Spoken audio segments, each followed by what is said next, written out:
நல்ல ஒரு கடைசி படமா விஜய் அவர்களுக்கு ஒரு சென்ட் ஆஃப் மாதிரி அமைன்னு சொல்றாரு. எவ்வளவு கான்ஃபிடண்டா சொல்றாரு. அதான் அதில் கேட்குற தகவல்லாம் கேட்டிங்கன்னா ரொம்ப ரொம்ப பிரமிப்பாக இருக்குது. அதான் நிறைய கமர்ஷியலான விஷயங்களை இவங்க சேர்க்குறாங்க. இந்த ஒரிஜினல் படத்திலே நிறைய இருக்குது கமர்ஷியலாக. பாலகிருஷ்ணன் ஏகப்பட்ட விஷயங்கள் சொல்லியிருப்பாரு. சாதாரணமாக ஒரு டீ வாங்கிட்டு வந்து ஆற்றுவார். அது அந்த சீன்லாம் இந்த படத்துலையும் இருக்குது. பாருங்க, அவ்வளோ பிரமாதமாக இருக்குது. தியேட்டரில் அவ்வளோ கைத்தட்டல். ஆக்சுவலா டிக்டோ அப்படி எடுத்திருக்காங்களா இல்லைன்னா ஒரு 70% எடுத்துருக்காங்க. விஜய் ரசிகர்கள் தாக்குதலுக்குள்ள வரா சிவகார்த்திகேயன்? கட்டாயமாக அவர் நேற்று வேற இந்த கல்வி பெருவிழாவில் கலந்துருக்கோம். அதெல்லாம் பார்ப்பாங்க. பார்த்துட்டு கட்டாயமாக அவர் ட்ரோல் பண்ணுவாங்க. பட் இருந்தாலும் அவர் அதை சமாளிப்பார். முடிவு எடுக்கிற இடத்துல அவர் இல்லை. அவர் இல்லை. அவர் வந்து விஜய் படத்தோட மோதணும்னு எந்த காலத்தையும் நினைக்க மாட்டார். அது தனக்கு பிரச்சனைங்கிறது அவருக்கு தெரியும். அந்த அளவுக்கு அட்டக்கு தினேஷ் மேல ஒரு நம்பிக்கை வச்சுருக்காரு. ஆனால் தொடர்ச்சியாக அவருடைய அட்டக்கு தினேஷ் கூட பெரும்பாலான படங்கள் அவருடைய தயாரிப்புலாம் வருது இல்லையா? இல்லை, எனக்கு ஒரு வகையில் பாரஞ்சித் மீதும் இந்த அட்டகத்தி தினேஷ் போன்றவர்கள், கலையரசன் போன்றவர்கள்லாம் நமக்கு ஒரு பெரிய மரியாதை உண்டு. ஏன்னா இங்கே ஆரியாவெல்லாம் கணிக்கவே முடியும். ஓகே, சில பேர் வந்து இங்கே ஒரு இடத்துக்கு வந்துட்ட பிறகு ஒரு மாதிரி இருப்பாங்க. இப்படி தான் படம் பண்ணுவேன், இந்த பட்ஜெட்டில் தான் பண்ணுவேன் அப்படின்னா இருப்பாங்க. ஆரியா பொறுத்தளவுக்கு நீங்கள் அப்படிலாம் ஒரு ஸ்கேலுக்குள்ளே அடக்கவே முடியாது. திடீர்னு ஒரு சின்ன படம் பண்ணுவார், திடீர்னு ஒரு பெரிய படம் பண்ணுவார். அதுதான் நல்ல ஸ்ட்ராட்டஜிங்க.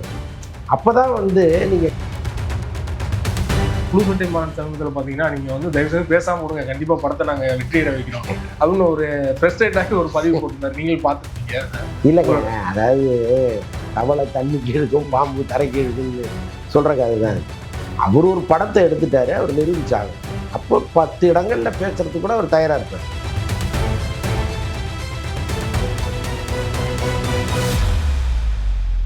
மீடியா சர்க்கிள் நேயர்களுக்கு வணக்கம். இன்றைக்கு நம்ம நேர்காணலுக்காக அலைபேசி அந்தரன் அவர்கள் நம்மோடு இருந்திருக்காங்க. அவரோடு பேசலாம். வணக்கம் சார். வணக்கம். ஜனநாயகன் திரைப்படம் வந்து பொங்கலுக்கு வரப்போகுது. படத்தோட ஆடியோ லான்ச் வந்து மலேசியாவில் நடக்க போகுது, நடக்குமா நடக்காதா அப்படிங்கிற மாதிரியான கேள்விகள் தொடர்ச்சியாக வந்துட்டு இருந்தது. 2 நாளைக்கு முன்னாடி பார்த்தீங்கன்னா புத்திரஜயால் நடக்க போகுது அப்படிங்கிற மாதிரி ஒரு தகவல் வந்துட்டு இருக்கு. உண்மைதானா சார்? ஆமாம், நம்ம தான் வலைபேச்சில் சொன்னோம். ஆல்மோஸ்ட் அதெல்லாம் பேசி ஃபைனல் பண்ணிட்டாங்க.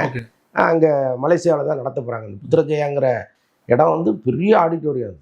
அது அப்படி இருக்குது. அந்த ஏரியாவே அவ்வளோ அழகாக இருக்குது. விஜய் ரசிகர்கள் தான் உங்களுக்கு சொல்ல வேண்டாங்க. மலேசியாலாம் இன்னும் ரொம்ப அபரிமிதமாக இருக்காங்க. எல்லாருமே கட்டாயமாக அங்கே வருவாங்க. எப்படியும் அது வந்து இங்கே நேரலையாக ஒளிபரப்பப்படும். இதெல்லாம் இருக்குது. அங்கே ஒன்று பண்ணால் கூட இங்கே தமிழ்நாட்டில் ஒன்று பண்ணுவாங்கன்னு நான் நினைக்கிறேன். ஏன்னா இப்போ இங்கே இருக்கிற ரசிகர்கள் பார்க்கணுங்கிறது ஒன்று இருக்கு இல்லையா? ஏன்னா அவருக்கு இங்கே தானே முக்கியம். ஆமாம் ஆமாம் ஆமாம். அது ஏதோ கமர்ஷியலாக ஏதோ ஒன்று பண்ணுறாங்க. பட் இங்கே வந்து நிச்சயமாக ஒன்று பண்ணுவாங்கன்னு தான் நான் நினைக்கிறேன். மலேசியா அப்படிங்கும்போது எதனால மலேசியாவை தேர்ந்தெடுத்தாங்க சார்? இல்லை, அங்கே உள்ள ஏற்கனவே ரஜினி படம் 2.0 நினைக்கிறாங்க நடந்தது. இல்லை, அங்கே உள்ள டிஸ்ட்ரிபியூட்டரு அவர் அங்கே செய்யணும்னு நினைக்கிறாரு. ஓகே, அதனால பண்ணுறாங்க. ஆனால் இங்கே வந்து பெரிய அளவில் பண்ணும்போது அவர் ஒரு அரசியல் ரீதியான குட்டி கதை சொல்லும் போதோ ஏதோ ஒரு விஷயத்துல அவருக்கு வந்து எலெக்ஷன் டைம்ல பயன்படும். ஆனால் அங்கே போய் நடத்தும் போது அங்கே வர மக்கள் அதனால அதான் நான் சொல்றேனே, நேரலை ஒன்று இருக்கும்போது நீங்க உலகத்தையும் எந்த மூலையில ஒன்றும் நடத்தலாம். இதே குட்டி கதையை அங்க சொன்னாருன்னா இங்க கேட்க தானே போறாங்க. அதனால அதுல ஒன்றும் பிரச்சனை இல்லை. சமீபத்தில் பார்த்தீங்கன்னா எச் வினோத் வந்து ஒரு கம்ப்ளீட் ஒரு ஆக்ஷன், ஒரு கமர்ஷியல் நீங்க எதிர்பார்க்குற என்னவோ இருக்கும். கண்டிப்பா ஒரு நல்ல ஒரு கடைசி படமா விஜய் அவர்களுக்கு ஒரு சென்ட் ஆஃப் மாதிரி அமைன்னு சொல்றாரு. எவ்வளவு கான்ஃபிடண்டா சொல்றாரு. எந்த அளவுக்கு படம் வந்திருக்கு சார்? அதான் அதுல கேட்குற தகவல்லாம் கேட்டிங்கன்னா ரொம்ப ரொம்ப பிரமிப்பா இருக்கு. அதான் நிறைய கமர்ஷியலான விஷயங்களை இவங்க சேர்க்குறாங்க. அந்த ஒரிஜினல் படத்திலே நிறைய இருக்கு கமர்ஷியலா. பாலகிருஷ்ணன் ஏகப்பட்ட விஷயங்கள் பண்ணியிருப்பாரு. அதில் சாதாரணமாக ஒரு டீ வாங்கிட்டு வந்து ஆற்றுவார். அது அந்த சீன்லாம் இந்த படத்துலையும் இருக்கு. பாருங்க, அவ்வளோ பிரமாதமாக இருக்கு. தியேட்டரில் அவ்வளோ கைத்தட்டல். ஆக்சுவலாக டிக்டோ அப்படி எடுத்திருக்காங்களா இல்லைன்னா ஒரு 70% எடுத்திருக்காங்க. ஒரு 30% இவங்களாம் உருவாக்கியிருக்காங்க. பட் அதுல நிறைய அந்த மாதிரி காட்சிகள் இருக்கு. கைத்தட்டுகிற மற்ற பாலகிருஷ்ணா படம் மாதிரி இந்த மாதிரி பார்த்தோன்னே ட்ரால் பண்ண அந்த மாதிரி படம் இல்லை. இல்லை, ட்ரால் கிடையாது. ஓகே, இது வந்து நீங்க நினைச்சு ரசிச்சு கைத்தட்டலாம். ஓகே, அப்படிப்பட்ட காட்சிகள் இருக்கு அதுல. அதை தான் அப்படியே வச்சிருக்காங்க. பேஸா பாத்தீங்கன்னா அதுலயுமே அரசியல் வசனங்கள்லாம் இருக்குமா? அந்த படம் நான் பார்க்கல, அதனால கேட்கிறேன். இல்ல, பெரிய அளவுக்கு அதுல அரசியல் வசனங்கள் இருக்காது. ஆனால் அரசியல் ஒரு சின்ன போர்ஷனா இருக்கும். அதை இங்க டெவலப் பண்ணிருக்காங்க. சிவகார்த்திகேயன் படம் வரும்போது கிட்டத்தட்ட அவங்களும் டேட் அனௌன்ஸ் பண்றாங்க. வருமா வராதா அப்படின்னு டவுட் இருந்துச்சு. ஆனா பாத்தீங்கன்னா ஒரு 5-6 நாள் கழிச்சு ரிலீஸ் பண்றாங்க. 13ஆம் தேதி 14ஆம் தேதி 5 நாள் கேப்ல 5 நாள் கழிச்சு கேப்ல வருது இல்லையா? இது வந்து ஜனநாயகனுக்கு ஏதாவது ஒரு இதுல பாதிப்பு ஏற்படுத்தும் நினைக்கிறீங்களா? படம் நல்லா இருந்ததுன்னா எந்த படத்தையும் யாரும் நிறுத்த முடியாது. ஓகே, ஒருவேளை பராசக்தி நல்லா இருந்து ஜனநாயகன் நல்லா இருந்தா 2 படத்தை பாக்குற கெப்பாசிட்டி இங்க இருக்கு எல்லாருக்கும். 2 படத்தையுமே ஓட வைக்க போறாங்க. அவ்வளவுதான். விஜய் ரசிகர்கள் தாக்குதலுக்குள்ள வரா சிவகார்த்திகேயன்? கட்டாயமா வாரு. நேற்று வேற இந்த கல்வி பெருவிழாவில் கலந்துருக்காங்க. அதெல்லாம் பார்ப்பாங்கல்ல. பார்த்துட்டு கட்டாயமா அவர் ட்ரோல் பண்ணுவாங்க. பட் இருந்தாலும் அவர் அதை சமாளிப்பார். முடிவு எடுக்கிற இடத்துல அவர் இல்லையா? அவர் இல்லை, அவர் வந்து விஜய் படத்தோட மோதணும்னு எந்த காலத்தில் நினைக்க மாட்டார். அது தனக்கு பிரச்சனைங்கிறது அவருக்கும் தெரியும். அதனால் அதை விரும்பல அவர்.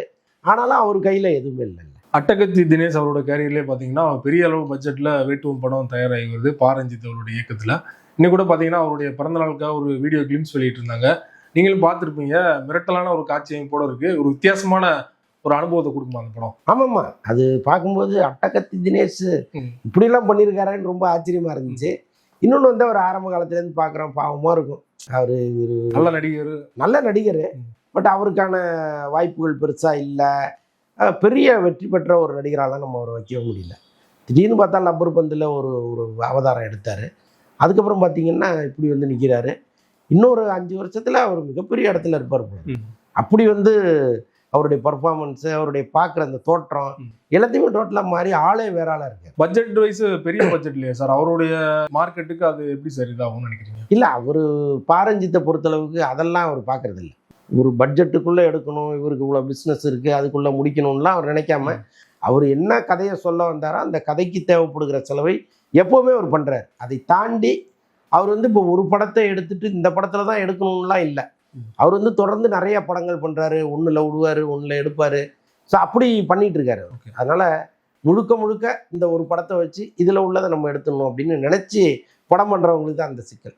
அவர் கொஞ்சம் லேவியஸ்ட்டாக செலவு பண்ணி தான் பண்ணுறாரு. அந்த அளவுக்கு அட்டகத்தி தினேஷ் மேலே ஒரு நம்பிக்கை வச்சுருக்காரு. ஆனால் தொடர்ச்சியாக அவருடைய அட்டகத்தி தினேஷோட பெரும்பாலான படங்கள் அவருடைய தயாரிப்புலாம் வருது இல்லையா? இல்லை, எனக்கு ஒரு வகையில் பாரஞ்சித் மீதும் இந்த அட்டகத்தி தினேஷ் போன்றவர்கள், கலையரசன் போன்றவர்கள்லாம் நமக்கு ஒரு பெரிய மரியாதை உண்டு. ஏன்னா இப்போ கொஞ்சம் வளர்ந்துட்டா போதும். இப்போ லப்பர் பந்து மாதிரி ஒரு படம் வந்துச்சு, ஒரு பெரிய லெவலுக்கு வந்துட்டார். அது வரைக்கும் லட்சங்களில் சம்பளம் கேட்ட தினேஷ் வந்து கோடிகளில் கேட்க ஆரம்பிச்சிட்டாரு. ஆனாலும் பாரஞ்சித்துன்னா அவர் பழைய ரஞ்சித்து தான். புரியுதா உங்களுக்கு? இவர் பழைய தினேஷா, ஒரு பழைய ரஞ்சித் அப்படி இருக்காங்க. அந்த கூட்டணி வந்து எதற்காகவும் ஒரு திமுறாகவோ அவங்களுக்குள்ள சொல்கிறேன், அவங்களுக்குள்ள வெற்றி தோல்விகள்ங்கிறதுலாம் அவங்க 2ஆம் பட்சம். அந்த நட்புங்கிறதுல ரொம்ப தெளிவாக இருக்காங்க. அது சினிமாவில் அதெல்லாம் ரொம்ப அரிது, அப்படிலாம் பார்க்கவே முடியாது. அப்படி ஒரு கூட்டணியோடு அவங்க இருக்காங்கங்கிறது நிச்சயமா எல்லாருமே பாராட்டணும். அது ஆர்யா அவர்கள் தான் அந்த படத்துக்கு வில்லனா சார்? ஏன்னா இவர் ஹீரோ, அவர் வில்லன் அப்படிங்கிற மாதிரி ஒரு தகவல் வருது. உண்மைதான்? ஆமாம், உண்மைதான். எப்படி ஆர்யா வந்து சார்பட்டா பரம்பரை அப்படிங்கிற ஒரு பெரிய ஹிட் கொடுத்தாரு ரஞ்சித் டைரக்ஷன்ல. ஸோ அவருடைய படத்திலே ஒரு வில்லனா, அதுவும் அட்டகத்தி தினேஷை குறைச்சி மதிப்பிற்காக சொல்லல, அவரோட மார்க்கெட் வைஸ் பார்க்கும்போது இவர் எப்படி கேரக்டர் ஸ்ட்ராங்கா இருக்கனால அவர் ஏத்துக்கிட்டாரா? இல்ல, ஆர்யாவும் கிட்டத்தட்ட அப்படிதான். நீங்க ஆர்யாவெல்லாம் கணிக்கவே முடியாது. ஓகே, சில பேர் வந்து இங்க ஒரு இடத்துக்கு வந்துட்ட பிறகு ஒரு மாதிரி இருப்பாங்க. இப்படிதான் படம் பண்ணுவேன், இந்த பட்ஜெட்ல தான் பண்ணுவேன் அப்படிலாம் இருப்பாங்க. ஆர்யா பொறுத்தளவுக்கு நீங்க அப்படிலாம் ஒரு ஸ்கேலுக்குள்ள அடக்கவே முடியாது. திடீர்னு ஒரு சின்ன படம் பண்ணுவாரு, திடீர்னு ஒரு பெரிய படம் பண்ணுவாரு. அதுதான் நல்ல ஸ்ட்ராட்டஜிங்கிறேன். அப்பதான் வந்து நீங்க கீழே விழுந்துட்டா கூட யாருமே கேலி பண்ண மாட்டாங்க. திரும்ப மேலே எந்திரிச்சு வர்றதுக்கு ஒரு வாய்ப்பு ஆட்டோமேட்டிக்காக உருவாயிரும். நீங்கள் பெரிய இடத்துல இருந்துட்டு நான் இங்கே தான் இருப்பதை விட்டு ஒரு படி இறங்க மாட்டேன்னா நீங்கள் கீழே விழுந்தால் மறுபடியும் எந்திரிக்கவே முடியாது. இப்போ சங்கர்லாம் இருக்காரு, அவருக்கு வந்து 300-400 கோடி கீழே படமே பண்ண முடியாது அப்படிங்கிற ஒரு டைரக்டராக மாறிட்டார். இப்போ அவர் ஒரு 2 படம் தோல்வி ஆயிடுச்சு, யார் படம் கொடுப்பாரு? அவர் வந்து 50 கோடியில் ஒரு படம் பண்ணாருன்னு வைங்களேன், எல்லாருமே வந்து அவர் ரொம்ப ஒரு மாதிரி பார்ப்பாங்க. அதுக்காகவே அவர் பண்ண மாட்டார். அப்போ தன் நிலையை விட்டு இறங்கவே முடியாத ஒரு இடத்துல மாட்டிப்பாங்க. பட் ஆர்யா மாதிரி ஆட்கள்லாம் அதில் ரொம்ப தெளிவாக இருக்காங்க. விஜய் சேதுபதி அப்படிதான். திடீர்னு பெரிய படத்தில் நடிப்பார், திடீர்னு ஒரு சின்ன படத்தில் நடிச்சார். அவருக்கு அந்த கணக்கே கிடையாது. அதனால அவரையும் நம்ம வந்து இவர் இப்படிதான் அப்படின்னு நினைக்க வேண்டிய இடத்துலயே இருக்க மாட்டாங்க. குறிப்பா தொடர்ச்சியா பல ஊர்களில் வந்து ஈவெண்ட் பண்ணிக்கிட்டே இருக்காங்க இட்லி கடை தொடர்பா. தனுஷ் அவர்கள் பேசுறது வந்து நிறைய விஷயங்கள் ட்ரால் ஆகுது. அதுக்கே வந்து அவர் பதிலடி கொடுக்குறாரு, சோசியல் மீடியா வாயில வந்து பதிலடி. புழு சட்டை மாறன் சமீபத்தில் பாத்தீங்கன்னா நீங்க வந்து தயவு செய்து பேசாம விடுங்க, கண்டிப்பா படத்தை நாங்க வெற்றியிட வைக்கிறோம் அப்படின்னு ஒரு ஃப்ரஸ்ட்ரேட் ஆகி ஒரு பதிவு போட்டிருந்தாரு. நீங்கள் பார்த்துருப்பீங்க. இல்லைங்க, அதாவது தவளை தண்ணிக்கு இழுக்கும், பாம்பு தரைக்கு இழுக்கும்னு சொல்ற கதை தான். அவர் ஒரு படத்தை எடுத்துட்டாரு, அவர் நிரூபிச்சாகணும். அப்போ 10 இடங்கள்ல பேசுறதுக்கு கூட அவர் தயாரா இருப்பார் இல்லையா? அவருக்கு இருக்கிற நேர நெருக்கடிக்கு ஒருத்தர் ஏன் கோயம்புத்தூர், திருச்சி, தஞ்சாவூர்னு போயிட்டு இருக்கும். அப்போ நம்ம படத்தை எப்படியாவது வெற்றி பெற வைக்கணுங்கிறது அவங்க நோக்கமா இருக்கு. அது அவருடைய எண்ணம். ஆனா நமக்கு வந்து டயர்டா இருக்குன்னா அது நம்ம ஒத்துக்க முடியாது. நம்ம சாதாரணமா அதை கடந்து போறோம். நம்ம அவரு இதுலயே இருந்து அவ்வளவு தூரம் அர்ப்பணிச்ச ஒருத்தர். ஸோ 2த்துக்கும் வித்தியாசம் இருக்கு. ரொம்ப நன்றி சார். சினிமா மற்றும் அரசியல் தொடர்பாக பல்வேறு விஷயங்களை உங்க நேரத்தை ஒதுக்கி எங்களோட பகிர்ந்து கொண்டீங்க. மிக்க நன்றி சார். நன்றி.